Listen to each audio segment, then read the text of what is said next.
एक दिन जंगल में एक अजीब दृश्य देखने को मिला। सभी जानवर एक साथ कहीं जा रहे थे।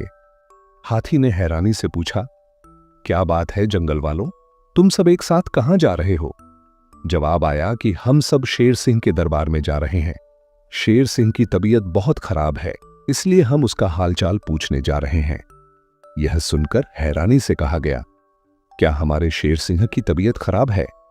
फिर तुरंत फैसला हुआ कि हाथी भी सबके साथ चलेगा। जल्द ही सारे जानवर अपने जंगल के राजा शेर सिंह के दरबार में इकट्ठा हो गए।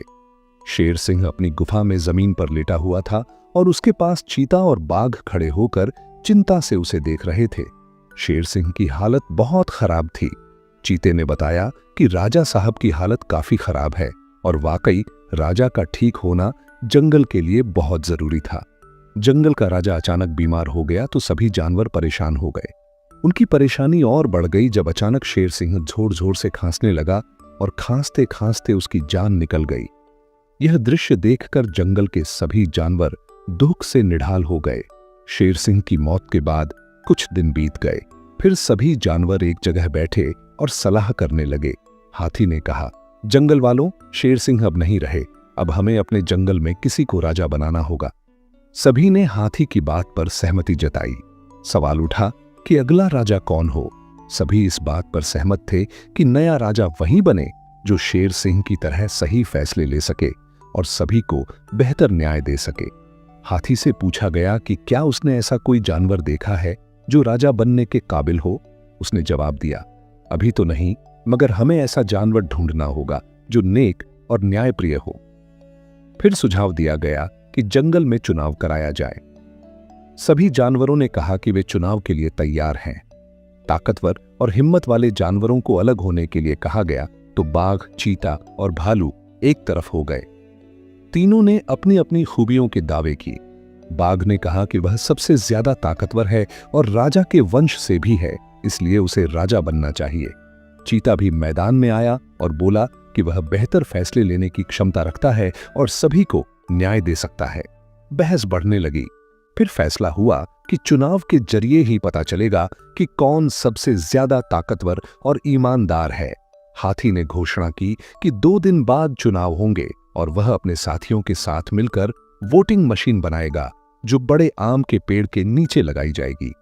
वहां सभी जानवर आकर अपने पसंदीदा उम्मीदवार को वोट देंगे। जिसे सबसे ज्यादा वोट मिलेंगे वही जंगल का नया राजा होगा। चीता दिल ही दिल में योजनाएं बनाने लगा। उसने सोचा कि अगर वह राजा बन गया तो सभी जानवरों को अपना नौकर बना देगा। बाघ की नीयत भी कुछ ऐसी ही थी। वह भी राजा बनने के बाद अपनी हुकूमत चाहता था। दोनों ने अलग अलग वोटिंग मशीनें बनाई जिनमें ऐसी सेटिंग की कि बटन कोई भी दबाए वोट उन्हें ही मिले। शाम होते ही हाथी ने अपने साथियों के साथ ईमानदार वोटिंग मशीन बना ली। चीते ने अपने इलाके में अपनी सेटिंग वाली मशीन तैयार की और बाघ ने भी वैसा ही किया। दोनों ने सोचा कि वे इसी तरीके से राजा बन जाएंगे। उन्हें यकीन था कि प्यार और जंग में सब कुछ जायज होता है। अगली रात हाथी ने अपनी वोटिंग मशीन आम के पेड़ के नीचे लगा दी जिस पर तीनों उम्मीदवारों की तस्वीरें लगी थीं। हाथी वहां से चला गया। आधी रात को चीता चुपके से आया, हाथी की मशीन हटाई और अपनी मशीन लगाकर चला गया। कुछ देर बाद बाघ आया, चीते की मशीन हटाई और अपनी सेटिंग वाली मशीन लगाकर वहां से चला गया। सुबह हुई, चुनाव शुरू हुआ। जंगल के सभी जानवर एक एक करके वोट देने आए। चीता और बाघ दिल ही दिल में खुश हो रहे थे कि उन्हीं को वोट मिल रहे हैं, मगर भालू चुपचाप ईमानदारी से चुनाव करवाता रहा।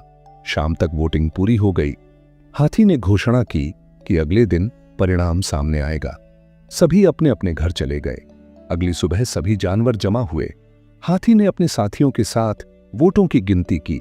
गिनती पूरी होने के बाद घोषणा की कि सबसे ज्यादा वोट भालू को मिले हैं और आज से भालू जंगल का नया राजा होगा। यह सुनते ही चीता और बाघ हैरान रह गए। चीता बोला, भालू राजा कैसे बन सकता है, जबकि वोट तो मुझे मिलने चाहिए थे क्योंकि रात को मैंने मशीन बदली थी। तब बाघ बोला, मशीन तो मैंने बदली थी ताकि सभी वोट मुझे ही मिले। दोनों अपनी चालाकियों का कबूल कर बैठे। सभी जानवर हैरान रह गए कि दोनों ने वोटिंग मशीन में छेड़छाड़ की थी।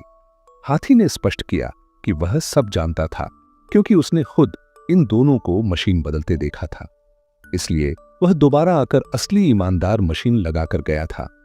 उसी ईमानदार मशीन के अनुसार भालू को सबसे ज्यादा वोट मिले थे और वही राजा बनने के योग्य था।